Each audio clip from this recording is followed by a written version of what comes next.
আর পুলিশগুলো তো আগেই আমরা বলেছি বাবা আজ খুব বোঝে, ওরা দেখছে নাগরিকের কেউ একটা অন্যায় করেছে ধরে ফেলবে, ওটা এই এত বড় সাহস বর্তমান সরকার আবার এগুলো করিস। কিন্তু বিএনপি কেউ যদি করে মনে করবে যে আজকে ধরবো 6 মাস পরে বেরুলে আমার চাকরি থাকে কি না, কারণ 6 মাস পরে ক্ষমতায় কে যাবে। আমি এটা প্রচার করার জন্য বলি না, আমি এখন বিএনপির সামনে প্রতিদ্বন্দ্বী দেখি না, দাঁড়াবে অনেকেই, আমিও তো দাঁড়াবো, বিএনপির বিপক্ষে দাঁড়াবো সেটা বলছি না, পক্ষে দাঁড়াবো তাও বলছি না, কীরকম দাঁড়াবে সেটা এখন পর্যন্ত জানি না। কিন্তু কেউ কেউ তো বলছেন তারা তাদের মতো দাঁড়াবেন, প্রতিযোগী হওয়ার মতো যদি না থাকে, এরকমই যদি হয়, প্রশাসন যদি মনে করে যে ওনারাই যাবে, তখন তাদেরকে এখন থেকে স্যালুট দিতে থাকবে।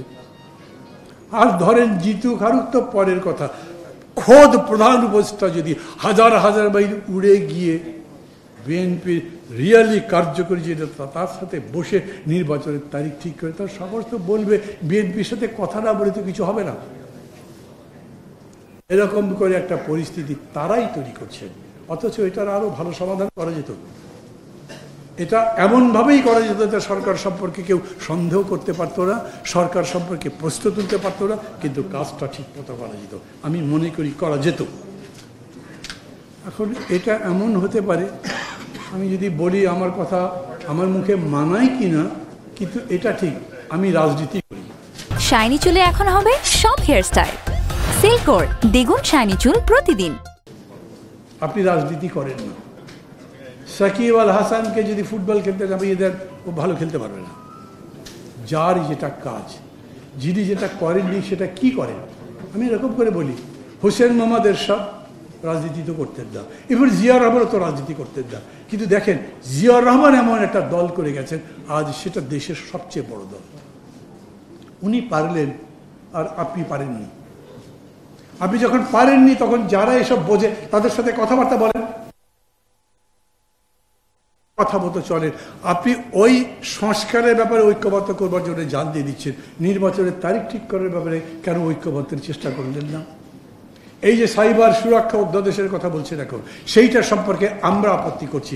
এখানে যতজন বক্তৃতা করেছেন, এটা তো বাংলাদেশের প্রায় ভয়েস বলতে পারেন, অল দি পলিটিক্যাল পার্টি, একদম সবার কথা বলছি না, কিন্তু প্রায় অধিকাংশ এই জায়গায় আসছে। আগেই বলে দিলেন আমি বিভ্রান্তি ছড়াচ্ছি, সবাই কি হচ্ছে তা জানেন না, কারা কারা আসছে তা জানেন না, কি পেপার পড়ছি তা জানি না, এবং যারা যারা আলোচনা করছেন তাদের সম্পর্কেও জানেন না।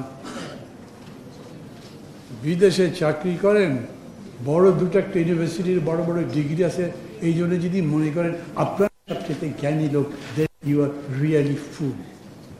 I am sorry for the language, কিন্তু বলছি আমরা বাংলাদেশ মাটির সাথে থেকে, আমরা খারাপ ছাত্র ছিলাম, ভালো ছাত্র ছিলাম, করে করে আমরা মানুষ যেরকম চিনি, দেশ যেরকম করে চিনি, আপনি যেখানে না থাকলে সেভাবে চিনতে পারেন না।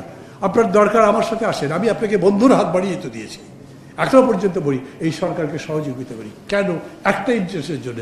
এরা চুরি করেনি, লুট করেনি, ডাকাতি করেনি, এদেরকে ওইসব কোনো অভিযোগ দেওয়া যাবে না, এমনকি ক্ষমতা লোভও করে নাই, কিন্তু রাজনীতিটা ঠিক মতো করতে পারছেন না। সবচাইতে বড় রাজনীতি তো দেশ চালানোর মধ্যে সবচাইতে বড় রাজনীতি, নির্বাচন অনুষ্ঠান করবে, সেটা একটা বড় রাজনৈতিক যজ্ঞের মতো, সেটাকে রাজনৈতিক ভাবেই দেখা দরকার, মোকাবেলা করা দরকার, তাহলে এটা করতে পারতেন।